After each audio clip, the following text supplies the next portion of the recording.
Hello and welcome to the vlog. In today's video, I'm going to be sharing my full reset routine and take you through a day of getting back on track and hopefully feeling good again afterwards and just refreshed. We're going to do some cleaning, organizing, goal setting, planning, and just prep to hopefully have a really great week this week. Before we get into that, I just wanted to give a quick update on something that's been going on in my personal life and kind of some context to this reset and why I need it and my headspace going into it. So unfortunately, a couple of days ago, we did have to put down my childhood dog. Sip of water, get through this. I'll put some pictures of her in because I just love her so much, but this is Miss Molly. She was 14 years old, so I have spent more than half of my life with her in it. Yeah, and I just loved her so much, and there's something that is so tough about losing your childhood pet that saw you through like middle school and high school and college, and when my parents put her down, it was as peaceful and beautiful as it could have been. Like my whole family was there. They had this really amazing vet come in to our house, so she was like laying on her bed and surrounded by family, and I was on FaceTime because I wanted her to be able to hear my voice.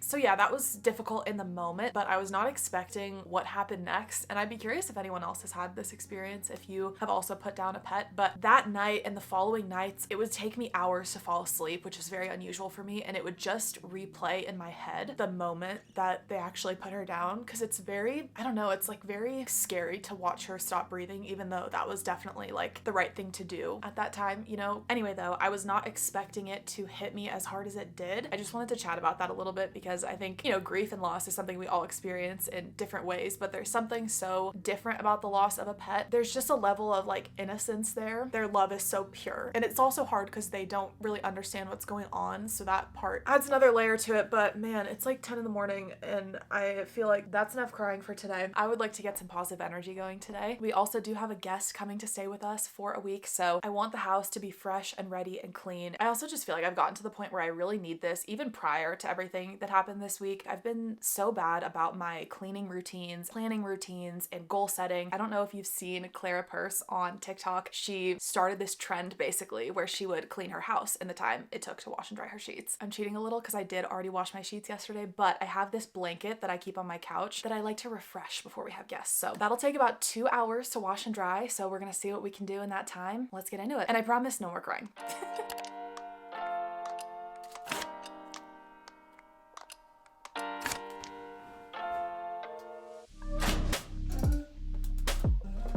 I'm gonna start in the kitchen because I think it's the worst spot. If I get it out of the way first, that would probably be good. So.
That took way longer than I wanted it to, honestly, but at least it's done. The kitchen just takes forever, especially when there's like a clean dishwasher and all that. But anyway, my sourdough starter is not in a good way. I've kept it in the fridge for the past couple months and I've just been feeding it every couple of weeks. Honestly, it's kind of bad, but it's still alive. It's just a little dormant right now. So I am trying to bring it back to life. Gonna just feed it really quickly and then I'm gonna go switch that blanket to the dryer because it's definitely done by now. She's not happy, but it's like jigglier and certainly bubblier. I was really worried that this was not going to come back to life and that I'd killed it, but it's smelling good again. It's smelling like sourdough, so I think we're in the clear. it'll be ready to bake when it's risen double. Last night we got maybe like a 20% rise, so we're just looking for improvement.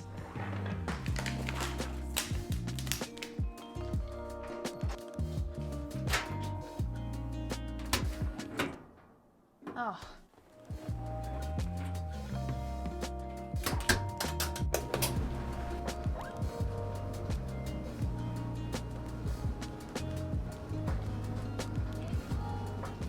I need a break from cleaning, so I'm gonna do my audit, my goal setting, and my meal inspo / planning for the week. I always like to start my planning sessions, especially if I'm really in need of a reset, by doing a little bit of an audit. So thinking about what's gone well and what hasn't gone well. I used to do these every week, and I think that was a little bit too often. I felt like I was repeating a lot of the same ideas, and it didn't feel like a great use of time, but doing it every few weeks or at least once a month, I do find really helpful. I'm just gonna be doing this in Notion, but I'm not gonna show you the actual page because I'm actually working on my 2026 Notion like home base, which I'm really excited to share with you guys soon. It's a secret for now. I'm just still perfecting it and finalizing it. I like to test everything out for a couple months before I share it with you guys, just to make sure that everything is working perfectly how I want it. I use Notion to literally run my life. So for this year's Notion template, I am putting absolutely everything in the download. So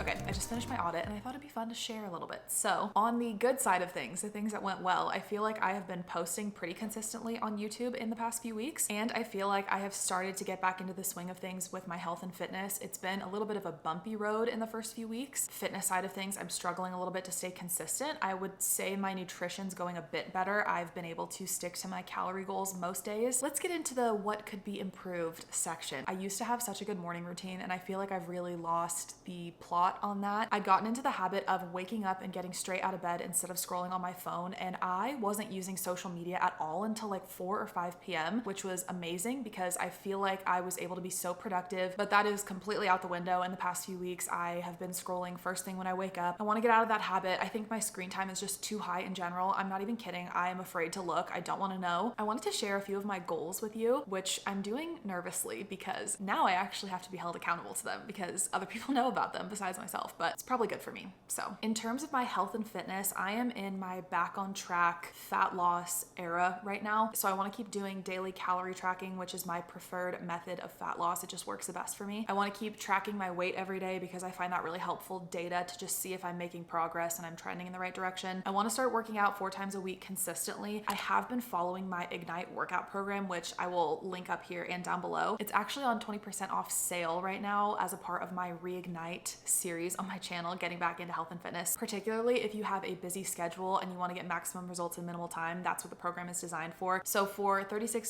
USD, you're getting 8 weeks of workouts. There's tons of other stuff in the program as well, like extras. It's 110 pages, I think. Anyway, so I've been doing that program. I just haven't been doing it on pace. So I should be finishing up week 3 right now, and I'm actually just starting week 3. So I want to start keeping pace with the program a little bit better. I want to start taking walks on rest days because walking is really amazing for you, obviously. But also I feel like it keeps me in a good habit of daily movement so that I can keep the momentum going, if that makes sense. I also really want to spice things up with my nutrition. So that's why we're going to get into the meal planning in a second. In terms of my work goals, I want to start doing 2 YouTube videos a week, which is ambitious, but I have a lot of really fun ideas for November. And I think if I do it strategically, I'll be able to make it happen and not absolutely run myself into the ground. So we'll see. My kind of content plan is that I have a gift guide going live in the first week of November, which is going to be so fun. I am so excited for that video, honestly. It's one of my favorite videos I've ever made. I think I say that about a lot of videos, but I really mean it with this one. I also just want to do more short form in general, which I might be overcommitting here, saying I want to double my YouTube videos and do more short form. But when I am setting monthly goals, I try to make them realistic, but also still stretch me a little bit. So it's hard to find that happy medium. But personally, I have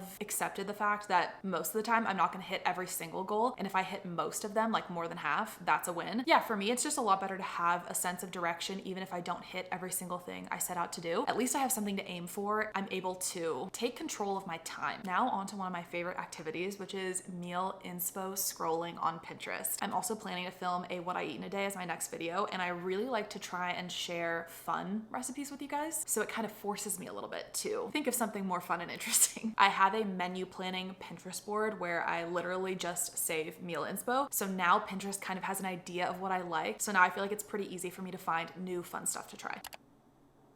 Here's what I'm thinking. I haven't made date bites in such a long time. I used to be so addicted to them. I just got a fresh box of dates, so I feel like it's time. And these are a great, healthier dessert. I don't know if they're necessarily calorie deficit friendly, but they're really, really good. This is not revolutionary by any means, but I feel like I haven't had pancakes in a while, and I do have a Costco-sized bag of Kodiak cake mix. I'm gonna add that to the rotation this week. I also just picked up some monk fruit sweetened maple syrup. So I have been seeing the craziest toast recipes lately, and this is part of the reason why I was reawakening my sourdough starter, because I would love to make a freshly baked loaf of sourdough and then top it with like whipped ricotta and pesto or something. How gorgeous is that? Oh, I just love peanut butter and jelly. We could even do a little, hot honey situation. I think I've been making lame broccoli because look at how good that looks. I need to do like smashed, crispy, oven baked broccoli, And lastly, I think I need to get back into chia pudding because I've been so lazy with it lately. If it's done well and you take your time with it, it's so good, great for fiber, and I feel like it's really good for a calorie deficit because it keeps you full for a long time. Over the last couple months, I have really neglected my mobility, so I'm gonna do a quick mobility flow, probably only gonna be like 5 or 10 minutes, but I just always feel so good afterwards, and I feel like I could really use a little bit of a stretch right now because I'm gonna be honest, maybe I'm gonna sound like I'm 80 years old, but my back hurts from cleaning.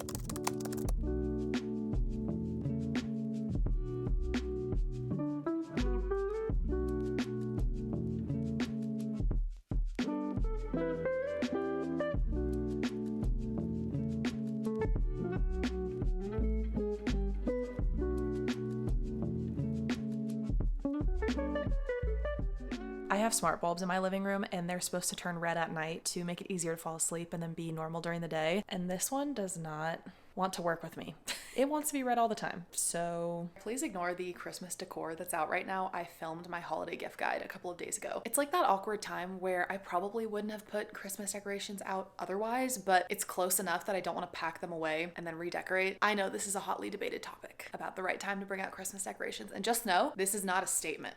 This is purely logistical. But anyway, for 10 minutes of just listening to music, doing a quick mobility flow, I feel so fantastic. And I feel like I just really forget when I get out of the habit of working out how good it makes me feel. Like that's why I was able to stay consistent with working out for so long, because I actually genuinely enjoyed it. I think I might need to do more like workout classes and stuff like that where I can kind of lock myself into it. It's just hard when I'm the only one holding me accountable to it. It's very easy to skip. But anyway, we are literally one item away from being done with today's to-do list. Here's the problem though, and here's the problem with to-do lists in general, honestly. This one item probably will take as long as like 3 or 4 other items on the list. I have a junk cabinet of all junk cabinets right now, okay? Like when you open it, things fall out. And I really wanted to tackle that today because every time I open it, it genuinely stresses me out, but I have some work that I need to get done and I've already spent like probably 3.5 hours on this reset. Anyway, all in all, I feel like that really did help clear my mind and I am feeling better. And it's not like cleaning my house was gonna solve any of my problems, obviously, but I do feel like having a messy space exacerbates my problems, if you know what I mean. I am feeling a lot better, a lot fresher, and I think this is gonna help me kind of like change the tone going into next week. I'm gonna go grab that blanket out of the dryer and that's it. Thank you so much for watching. If you enjoyed this video and you'd like to see more from me, make sure to subscribe because I upload new videos every week, and I will see you next time.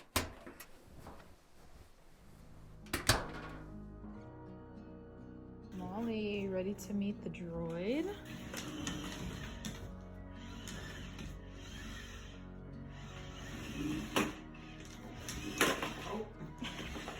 Are you afraid of it all? Oh gosh.